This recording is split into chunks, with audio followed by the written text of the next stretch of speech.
Assalaamu calaykum waraxmatullaahi wabarakaatuh saaxiibayaal waxaan maanta soo qaadanaynaa noocyada hubkii la isticmaalayay dagaalkii Iran jariska ee 1993 intaan muuqaalkeena guda gelin haddii aad tahay saaxiib inagu cusub janaalkan subscribe inoo saar muuqaalkanna noo la garay aan guda galno mowduuceena maanta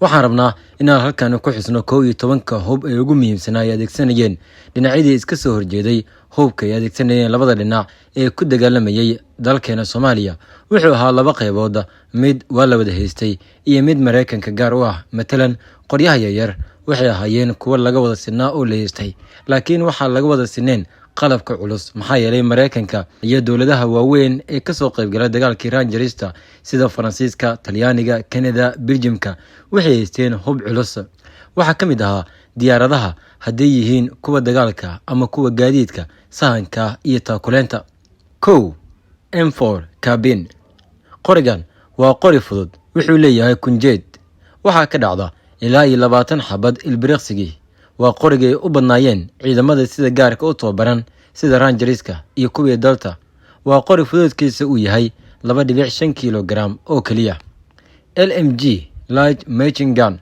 qorigan waa boobo fudud oo loogu talagalay in hal askari uu maamulo ama isticmaalo ciidamada Mareykanka iyo xitaa ciidamadii isbahaysiga NATO waxay isticmaalayeen sidaan u isticmaalno BKM oo kale ama dabajeex waxa ka dhacda 600 oo xabadood daqiiqadii M23 waa dhuun ay ka dhacdo bambo sida mid gacanta oo kale waxa lagu xiraa qoriga M16A1 midkan bedelkiisa Soomaalida waxay isticmaalayeen jabshe oo ay isku bam yihiin 4 AK47 waa qoriga ugu badan ee dunida laga isticmaalo waxaan isticmaalaya Soomaalida waxa kale oo isticmaalaya dalalka Pakistan, Hindiya, Carabta inta badan sidoo kale Nigeria iyo kuwa kale oo kamid ahaa isbahaysigii iyo xulafada UNITAF iyo UNISOM laakiin dhanka Soomaalida wuxuu ahaa qoriga ay wataan qorigan sida qoryaha fudud ee Mareykanka iyo reer galbeedka waa qori fudud oo ay qaataan ciidamada tugta ah laakiin wuxuu kaga fiican yahay kuwa Mareykanka way adag tahay inuu jaam ka noqdo oo waa qori u adkaysta busta dhiiqada iyo guud ahaan wasaqda waxa daqiiqadii ka dhacda ugu yaraan 600 oo xabadood dalal badan oo caalamka ah ayaa sameeyay laakiin midka Kuuriyada Waqooyi iyo midka Russia ayaa loogu jecel yahay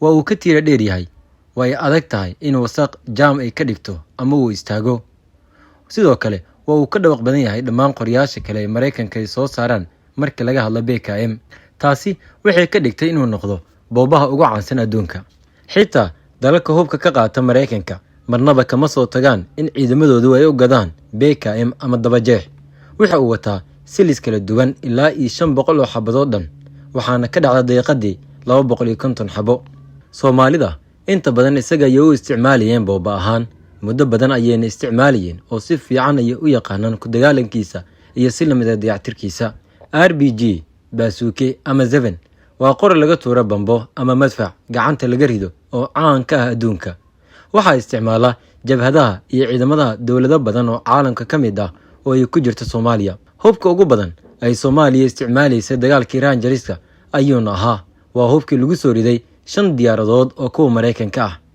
dawladii midowga Soofiyeed oo Ruushka uu hogaaminayay ayaa Soomaaliya siisay iyagoo 30 sano la isticmaalayay ayuuna dhacay dagaalkii Iran jarista waxayna ku ridayeen socod orod istaag garab ama dhexda AC-130 Spectre waa hubka ugu muhiimsan ee ilaa hadda isticmaalaan ciidamada Mareykanka waxay ka shaqeysaa in ay burburiso goobo ama target mucayin ah amaba ay taageerto ciidanka dhulka waxay taageertaa oo dab xoojin siisaa ciidamada go'doonsan waa sababta taliyihii ciidanka Mareykanka Iran jaris uu codsaday diyaaradan 3 Oktoobar ciidankii go'doomeen waxaana aad u adeegsanayay ciidamada gaarka ah waxay xambaarsan tahay madaafiic kala duwan oo isugu jiro kuwa culus dhexe iyo fududba waxayna kala yihiin laba qori oo M61 ah oo cabirkoodu yahay 20 halka qoriga Zuuga uu ka yahay 23 hal qori oo L60 Bofors ah 40 halka qoriga Tarantisataha oo taqaana Soomaalidana uu ka yahay 37 hal madfac oo cabirkiisu yahay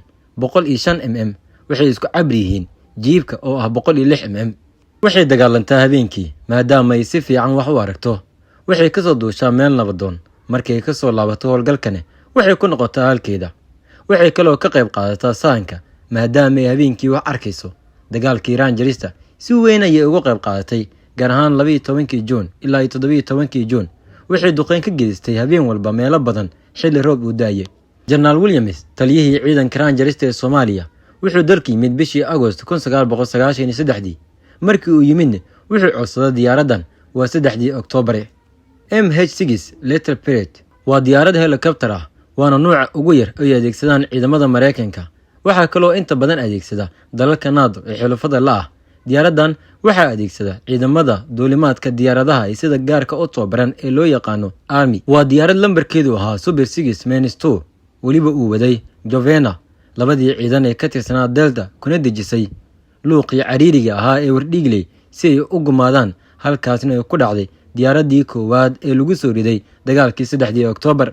waxay sahanka u gashaa ciidamada taangiyada, aad ayayna uga howlgashaa goobaha dagaalada, waxayna qaabilsan tahay sawaariikhda la yiraahdo Helver missiles, b sawaariikhda cirka laga soo tuuro ee 2.75 inji FFAR, c waxaa kaloo lagu rakibaa boobo koronto u dhaca oo ay Soomaalidu u bixiyeen harqaanka.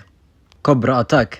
diyaaradan Cobra waa diyaarad helicopter ah oo duqeyso ah, waana diyaarad nooceeda ah ay ugu badan yihiin inay adeegsadaan ciidamadii kala duwanaa ee Mareykanka iyo xulafadoodii sida Japan, Kuuriyada Koonfureed, Jordan iyo wixii la mid ah. waa diyaarad weerarto ah oo ku qalabaysan sawaariikhda kala duwan iyo boobayaal isugu jira kuwa culus iyo kuwa fudud. waxaa duuliyay 2 qof. dagaalkii Muqdisho iyada ayaa ugu caansaneed. howlgallada ee gashay waa ay badnaayeen, laakiin waxaa ugu caansanaa xasuuqii loogu magac daray Isniintii Madoobeed ee dhiigga badan uu daatay ee 12 Julaay 1993 ee lagu xasuuqay dad shacab ah oo shir ugu socday guri ku yaala agagaarka isbitaalka Digfaar. waxay diyaaradan si aan raxmad lahayn ugu garaacday sawaariikhda dilaaga ah ee tow iyo madaafiic shacabkii shirayay. marka laga hadlayo dagaalkii Rangerista, waxa ugu horeeya ee qofka Soomaaliya ee dagaalkaasi saameeyay qalbigiisa ku soo dhacaya waa Cobra iyo Black Hawk. diyaaradan waa mid qaada ciidamada. dagaalkii Muqdisho waxyaabaha aad loogu xasuusto waxaa ka mid ahaa 2 amuurood. waa diyaarad ciidamada Rangerista inta fuulaan galab iyo subax walba iyagoo 2 saf ah, dadweynuhuna ay fiirsadaan cagahooda. waxay kaloo caan ku tahay ciidamada Mareykanka oo xargo ugu soo dega meelo badan oo ay ku degeen, laakiin ay dhammaan ku hungoobeen markii laga reebo hal meel. diyaaradan waxay qaadaan ciidamada iyo taakuleenta. waxay daabuleeyaan dhaawacyada. waxaa la dhihi karaa waa fardaha ciidamada Mareykanka. dunida waa laga adeegsadaa diyaaradan, laakiin sida baaxadda leh ee Mareykanku u adeegsadaan cid u adeegsato ma jirto. baahida diyaaradahan helicopter-ka ah ee qaada ciidamada wuxuu Mareykanku ku baraarugay dagaalkii Vietnam. diyaaradan waxay caan ku noqotay ridadii lagu riday dhowr iyada ka mid ah Soomaaliya. Mortar 82mm. mortarka ama hoobiyaha sida ay Soomaalidu u taqaano waxa uu leeyahay noocyo kala duwan, waxayna kala yihiin hoobiye 60mm oo ah mid fudud, askarigana uu gacanta ku qaato. b hoobiye 82mm oo ah mid 3 qof ay kala furto, weliba ay kala qaado ama dameer lagu rarto oo la isku rakibo markii la fartamayo. midkan waa midkii ay u badnaayeen ciidamada SNA ee la diriraya Mareykanka iyo hubintiisa. c hoobiye 120mm. kan waa jiida gabaarida, wuxuuna ka tirsan yahay mid culculus. hoobiyuhu wuxuu ahaa dagaalkii Rangerista hubka ugu caansan ee jiifka u diiday ciidamadii Mareykanka ee ka howlgalaya Soomaaliya, maadaama ciidamadaasi ay haysteen diyaarado maalintii wax basaasa. guud ahaanba waxaa hawada xukumayay ciidamadii Jenaraal Ciidiid, waxayna shaqaysan jireen habeenkii. warbaahinta caalamka gaar ahaan kuwa Mareykanka waxay sheegeen in Admiral Howe aanu ka soo bixi karin shubka uu ku jiray ugu yaraan 18 saacadood maalintii. ciidamada Rangerista markii ay ka soo degeen garoonka diyaaradaha ee Muqdisho bishii Agost 1993, iyagoo ka soo degaya diyaaradii soo qaaday, ayaa lagu soo dhaweeyay hoobiye u geystay dhaawacyo dhowr askari ah. Landmine. miinadan waa hub lagu duugo dhulka oo qarxa markii la taabto. waxay leedahay noocyo kala duwan. qaar waxaa loogu talagalay dadka, qaarna gaadiidka noocyadiisa kala duwan. waxaa sameeya dalal badan oo caalamka ka mid ah. waxaa fudud saameynteeda, waxaana badan waxyeeladeeda. dagaalkan hadda ka hadlayno, Soomaalidu waxay aad u adeegsatay miinadan gaadiidka. maxaa yeelay midda shacabka ma dhigi karin oo shacabka dalka waa Soomaali. Ciidamada lugta ee UNISOMta iyagu marka ay lug ka soo baxayaan isla markiiba way noqdaan, sidaa daraadeed looma adeegsan karo iyaga. Midda kale, sida badan ciidanka lugta waxaa la socda ciidamo gaashaaman, beebayaal ama taangiyo, kuwaasi oo marka hore loogu talagalay miinada gaadiidka. Si loo yareeyo waxyeelada shacabka, SNA ma isticmaalin miino aan la xukumin. Inta badan waxaa la isticmaalayay midda lagu qarxiyo laba fiilo oo la istaabsiiyo remote control main. Guud ahaan waxaan si gaar ah u sheegayaa in qalabkan aan kor ku soo xusay uu yahay mid ay wateen ciidamada Mareykanka iyo kuwa Soomaalida. Waxaa kaloo jira ciidamo weynihii UNISOM 2 oo ka koobnaa 28,000 oo askari oo ka kala socday dhowr iyo 30 dowladood, mid walba wuxuu watay hub u gaar ah. Runtii waxaa jiray dowlado magaciyaal ah oo soo diray taqaatiir military ah oo daaweysa ciidamada UNISOM 2. waxaan ula jeedaa ciidamada reer Yurub waxay wateen qalab la mid ah amaba ka dawadhow kan Mareykanka haddii aanu ku nooc ahaynba. Sidoo kale dalalka soo koraya badankood waxay wateen hub ka tayo hooseeya kuwa Mareykanka. Isku soo wada duube, ciidankii UNISOM 2 ee dagaalkii waday 5 ilaa 3 Oktoobar 1993 ee dalalka kala duwan ka socday ee mihigaanka ahaa, ciidan kasta oo ka mid ahi wuxuu watay hubkiisa u gaarka ah.